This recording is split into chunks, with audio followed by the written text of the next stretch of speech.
Hi guys. We are from Group E. Our group members consist of Clyde, Muhammad Anwaruddin, Muhammad Harman, and Seshiawan. And today we will present to all of you regarding audit-related services and non-assurance services. Auditors report to audit special circumstances. Special purpose audit.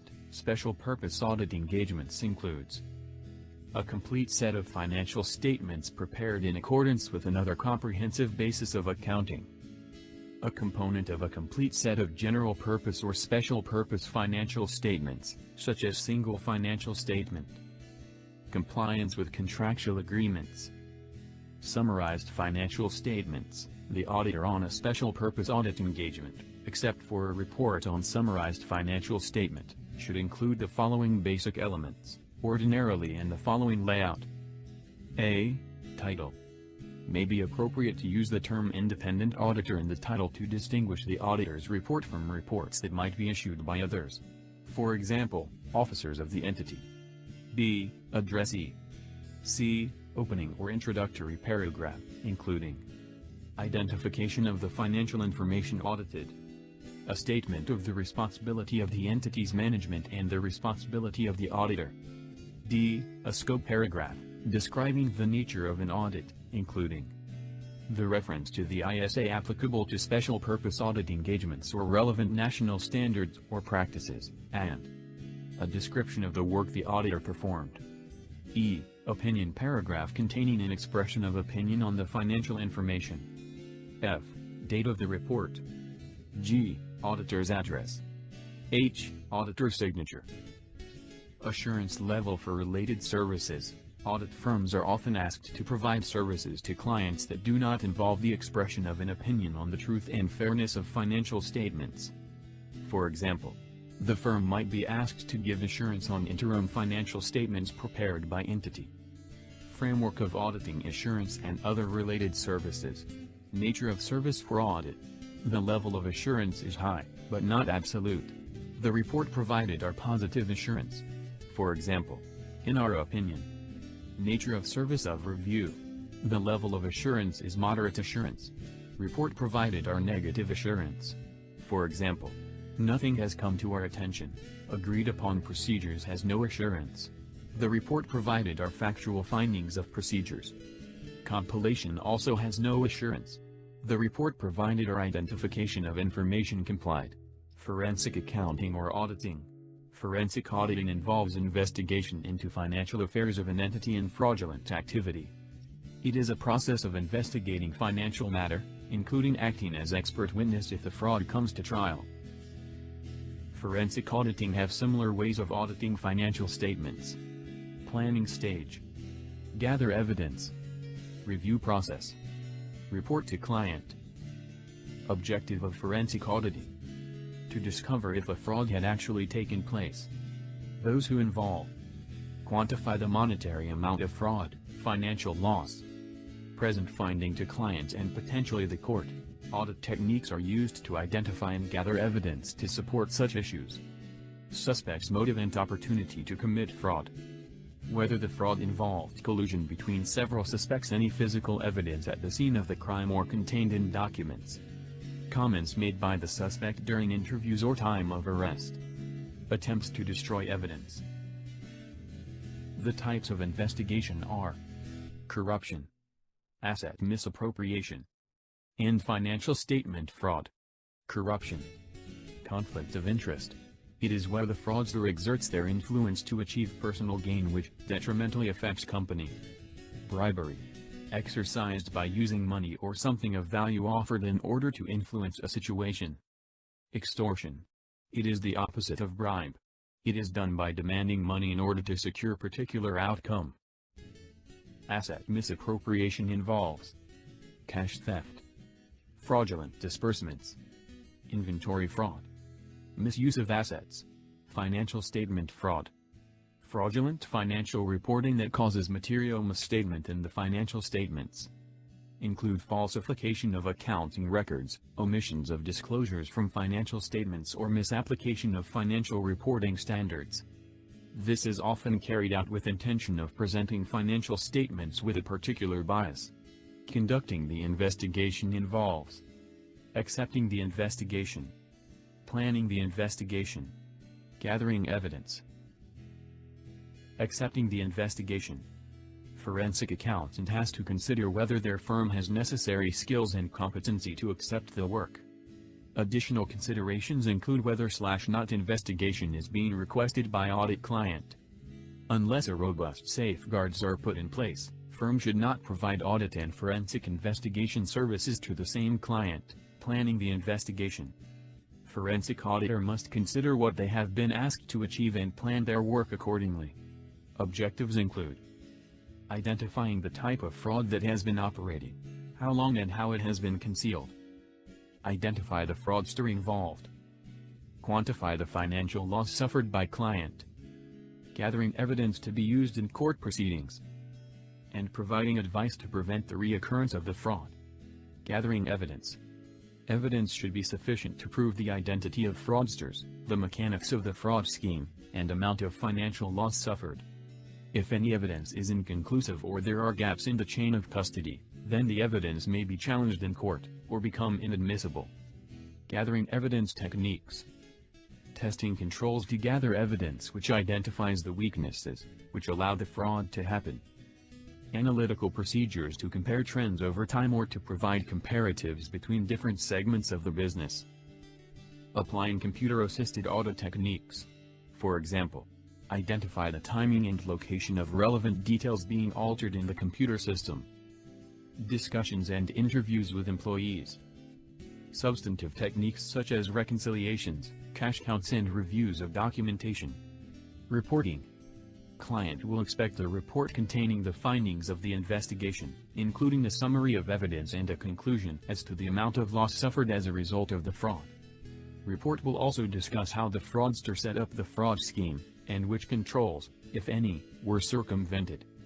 Also recommend improvements to controls within the organization to prevent any similar frauds occurring in the future. Court proceedings. Evidence gathered during the investigation will be presented at court, and team members may be called to court to describe the evidence they have gathered and to explain how the suspect was identified. Investigation team can present their evidence clearly and professionally, as they may have to simplify complex accounting issues, so that non-accountants involved in the court case can understand the evidence and its implications. Next will be due diligence. It is a process of investigation or audit of a potential investment to confirm all facts made on behalf of a buyer on possible acquisition. The scope of due diligence in auditing is to verify the state of affairs of targeted business with complete review and inquiry. It is conducted with good judgment and according to an accepted practices.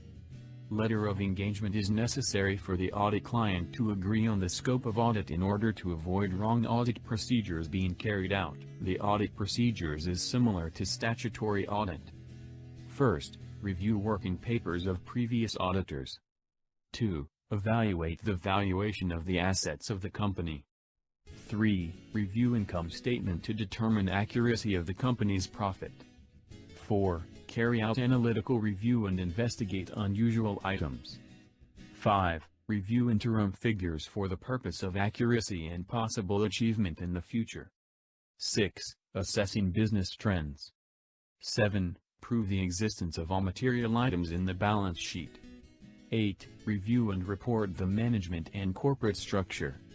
9. Review litigation issues, contingent liabilities and commitment that may arise. 10. Inquire the company if they facing any problem relating to its product. 11. Review statutory records. Consultation. The auditor will consult client verbally or in writing regarding the entity's business. For an example, improvement regarding operational process, cost reduction and others. Acquisition of company. And development of internal control procedures. Secretarial services. Auditor need to ensure that the company complied with all standard financial and legal requirements as legislated by the Companies Act 2016. For instance, incorporation or deregistration of company, Winding up of company. Advise client on the matter related to the secretarial. Maintenance of statutory books and registers, taxation. Auditors will need to advise client on any new changes in rate or incentives and regarding compilation of return. For example, changes in corporate tax rate. And advice regarding Form CP 204. Next, agreed upon procedures. Agreed upon procedures is an engagement that may involve the auditor in performing certain procedures concerning individual items of financial data such as account payable, receivable, and purchases from related parties. A financial statement such as the statement of financial position or even complete set of financial statements. Objective of an agreed-upon procedures engagement is for the auditors to carry out procedures of an audit nature to which the auditor and the entity and any appropriate third parties have agreed, and to report on actual finding and no assurance is expressed. General principles is the accountant should comply with the Code of Ethics for Professional issued by IFAC such as integrity and objectivity. Terms of engagement is the auditor should ensure that there is clear understanding between client and the auditor regarding the agreed upon procedures and the condition of the engagement. There are three main areas that need to be covered in agreed upon procedures, which are documentation, procedures and evidence, and also reporting. For documentation, the auditor should document matters which are important in proving evidence to support the report of actual finding. Procedures and evidence elsewhere includes those activities of auditor in doing inquiry and analysis, recomputation, comparison and other clerical accuracy, and observation, inspection and obtaining confirmation. And all of these evidence depends on what has been agreed with client. In reporting, the report on agreed upon procedures engagement need to describe the purpose and the engagement sufficient detail. This is to enable reader to understand the nature and the extent of work performed. Entering into next topic, which is compilation to financial information. Under Malaysian law, business entities registered as partnership or sole proprietorship are not required to have annual audit of their financial statements. Sometimes the business entities may engage an accountant to assist them with the preparation of their accounts, tax returns or other financial document, which known as compilation services. Compilation services includes collecting, classifying and summarizing the financial information that is the representation of the management, without any undertaking to express any assurance on the statements. Objective of a compilation engagement is for accountant to use accounting expertise, to collect, classify and summarize financial information, produce a report, and no assurance is expressed. General principles of a compilation engagement is the accountant should comply with Code of Ethics for Professional accountants such as integrity, objectivity, professional competence, due care, professional behavior and confidentiality. While for the terms of engagement, the accountant should ensure that there is a clear understanding between client and the accountant regarding the terms of engagement, such as the clear engagement letter for a compilation engagement. There are 5 stages included in the procedures in the compilation of financial information. Firstly, the accountant should obtain general knowledge of the business and operations of the entity. Then, he should have knowledge about accounting policies of the industry in which the entity operates. Third stage is when the accountant obtain understanding about the entity's nature of business transactions, accounting records and qualifications of its accounting personnel. After that, he should ensure that the financial statements was presented according to the accounting basis. Lastly, the accountant should obtain an acknowledgement from management of its responsibility for the appropriate presentation of the financial information. Now let's move on to review of engagement. In review of engagement, auditor will provide medium level of assurance that the information is free from misstatement when reviewing engagement. Medium level of assurance refers to scope of audit work without assessment of accounting and internal control system in effort to obtain confirmation from third party. Review are done to assure reliability on information through inquiries and analytical reviews. The objective of review of engagement is to enable accountants to make assertions that the financial statements are prepared within financial reporting framework. Next, the uses of clear engagement letter is to establish understanding between auditors and client regarding the engagement. The general principle in review of engagement are Code of Ethics for Professional Accountants, Professional Skepticism, and Inquiries and Analytical As Reviews. a continuation from the engagement to review financial statements, we enter into the topics of review of financial information. There are 8 stages in the procedures to review the financial statements. First stage is where an auditor obtain understanding of the entity's business and the industry in which the entity operates. Secondly, obtain understanding of the accounting systems and the nature of the entity's assets, liabilities, revenues and expenses. Third stage is inquiring entities' personnel responsible for the financial reporting about all the material assertions in the financial statements, then check whether got any changes in accounting policies apart from ensuring all transactions have been recorded. Fourth stage is where the auditor inquire about the actions taken at meetings of the BOD, shareholders and other relevant board committees. Next, performing analytical procedures to identify relationships and individual items that appear to be unusual. After that, the auditor have to read the financial statements to determine if they conform to the identified financial reporting framework. Then for every balance sheet item, the auditor should perform certain level of audit technique but have to ensure that it is not the extent to get confirmation from third party or physical observation.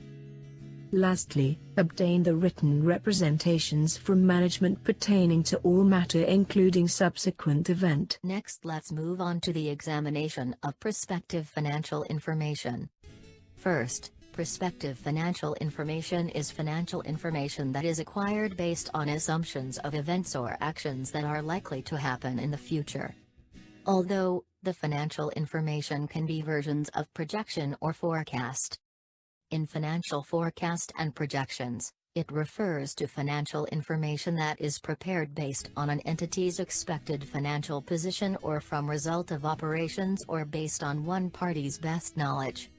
In short, it is an expectation by the management in what events will take place in the near future based on prospective financial information acquired. So, the difference between financial forecast and financial projections. Financial forecast is based on existing condition while financial projection is based on hypothetical assumption of courses of action. Next, uses for prospective financial information is for initial public offering and for bank loan negotiation tools. Next, let's move on to the procedures to review prospective financial information. Firstly, deciding if the chosen best estimates to make prospective financial information is reasonable. Secondly, deciding if the hypothetical assumptions are consistent with the purpose of the prospective financial information. Thirdly, make sure the prospective financial information is properly done to reflect the assumptions acquired. Next, make sure the prospective financial information is properly done with accounting standards and reference with historical financial statement of the entity. Lastly, make sure the information is adequate, accurate, and reliable. Let's move to reporting considerations. Reporting considerations have two forms which are positive form and negative form. Positive form states opinion of an auditor that there are reasonable basis to create a forecast while negative form does not. Unmodified opinion are done when auditor believe the disclosure of prospective financial information is adequate while modified opinion are done when auditor believe the disclosure of prospective financial information is not adequate. Next, taxation in non-assurance services. Taxation in non-assurance services is more on assisting and advising client on preparation of various tax reports. Some of the services provided by auditors to client are preparation on various compilation of returns such as submission of tax estimation, return form of a company, statement of revised 108 balance, tax form for employer and employee, preparing tax planning, and giving advice in computation of tax for any new changes in rates and new incentives.